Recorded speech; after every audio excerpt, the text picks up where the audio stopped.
এ আল্লাহ বলেন, রমজানের চাঁদ উঠলে ইমানের পাসপোর্ট জমা দিবা, আর ঈদের চাঁদ উঠলে আমি আল্লাহ তোমার পাসপোর্ট ইমানে তাকওয়ার ভিসা লাগাইয়া তোমার ঈদের দিনে জান্নাতের ফ্লাইট।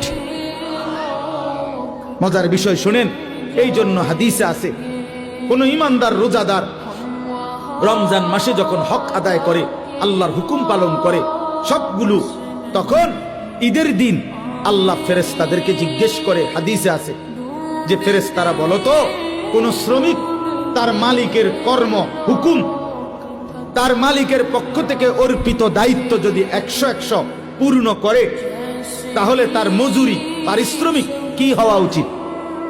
তো ফেরেশতারা বলে, আয় আল্লাহ, এমন শ্রমিককে তার পূর্ণ পারিশ্রমিক দেওয়া উচিত, কারণ সে যেহেতু কর্ম করছে পূর্ণ, তো পারিশ্রমিকও মিলবে কি?